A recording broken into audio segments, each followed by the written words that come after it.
जिनकी कथा आप लिखी हुई सुन रहे हो, इन बाबा तुलसी को भरे भरे यौवन में राम से प्रीति भई है।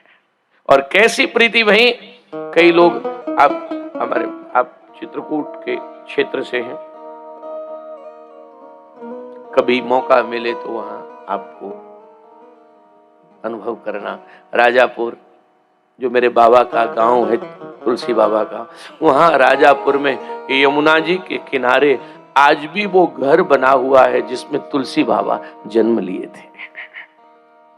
वो मिट्टी का कमरा, दास वहां गया, मस्तक झुका के आया तो हमारे साथ एक महात्मा थे बाबा, वो कहने लगे, महाराज जी आप इतनी देर तक तुलसी के घर में क्यों खड़े हो? मैंने कहा ये लिख के नहीं जाता तो हमको रोटी भी नहीं मिलती है। तो उसकी कृपा है, हम जैसे करोड़ों करोड़ों लोगों को रोटी उसकी पोथी को बांच के मिल रही है। उसको भरी जवानी में आपने सुना होगा रत्ना माँ का प्रेम, और वो रत्ना माँ के प्रेम में इतना डूबा। अब वो तरह तरह से लोगों ने कहा कि वो मुर्दे पर बैठ के चले गए और ऐसा, जो भी हो, मुझे नहीं पता, पर मुझे इतना पता है, मैंने जो थोड़ा महापुरुषों से सुना कि बाबा जिस दिन ये घटना घटी, बाबा काशी से लौटे थे और यमुना में बहुत पानी था। बाबा आए, इधर बाबा का गांव था, उधर माँ का गांव था रत्ना का। माँ मायके चली गई थी और बाबा के घर में और तो कोई था नहीं। बस एक बाबा के मित्र ने जैसे ही बाबा उतरे तो कह दिया कि क्या करोगे घर जाके? क्यों? भाभी तो मायके गई है। अब ऐसा सोचा कि जब घर में कोई है नहीं, महाराज ये महापुरुष ससुराल पहुंचा। वहां इनके एक परिवार के साले जी थे, उन्होंने खूब तरह तरह से कटाक्ष किया, अपमान किया। ऐसा लिखा है महापुरुषों ने। इनका एक पुत्र था तारापति, छोटा था वो तारापति।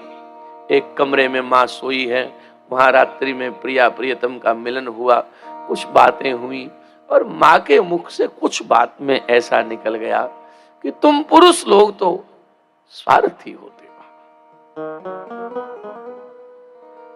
देखो कभी कभी आप पूरी जिंदगी सुने कोई असर नहीं हो, और एक क्षण सुने और असर हो जाए।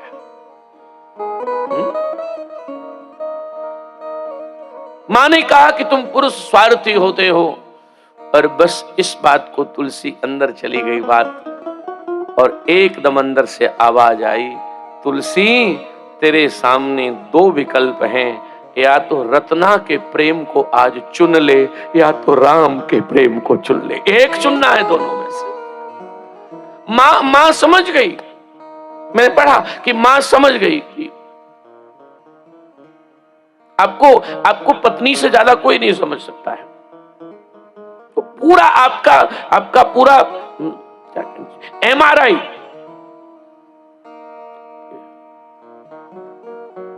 इसलिए कई लोग जब गुस्से में अपने परिवार में ऐसा बोलते हैं ना पत्नी से, कभी गुस्से में कहीं, अब जैसे तो साहस नहीं पर कोई बोल जाए ऐसे, तो बोलते हैं जब पत्नी से कि तू मुझे जानती नहीं है, तो मैं बहुत हंसता हूं, तेरे खानदान को जानती है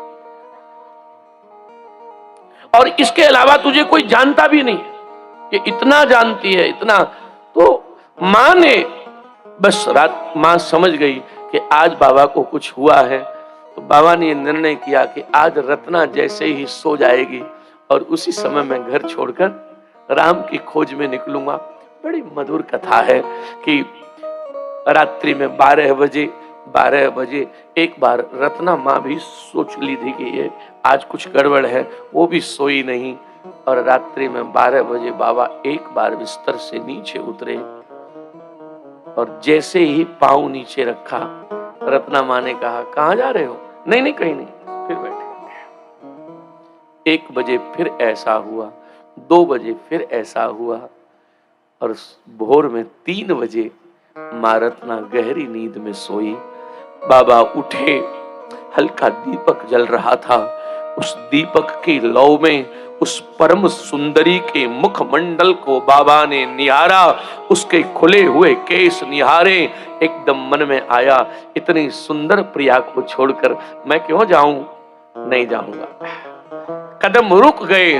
फिर वो 2 वर्ष का जो बालक तारापति बिस्तर पर लेटा था, उसे देखकर अरे इतना सुंदर बालक, तभी अंदर से आवाज आई, तुलसी राम या रत्ना किसको चुनना है। अंदर से फिर आवाज दी, राम को चुनना है। और महाराज अश्रुधारा भले ही निकल गई, पर तुलसी ने जगत छोड़ दिया और राम को मिल गया।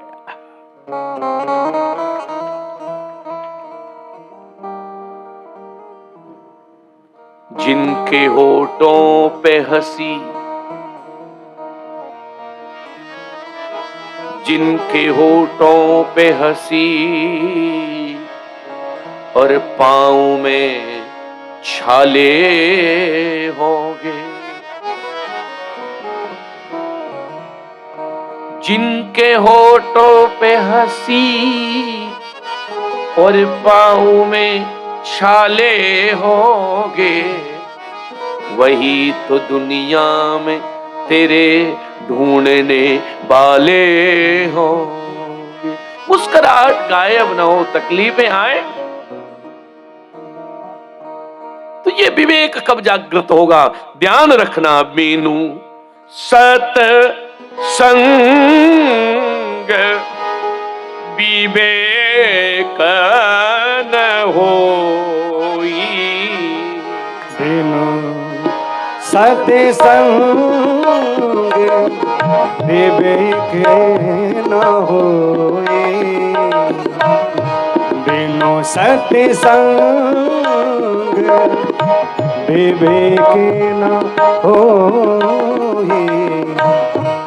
राम कृपा बिनु सुलभ न सोए, राम कृपा बिनु सुलभ न सोए, बिन सत्संग विवेक न होए, बिन सत्संग विवेक न होए। राम कृपा बिनु सुलभ न सोए, राम कृपा बिनु सुलभ न सोए, राम कृपा बिनु सुलभ न सोए।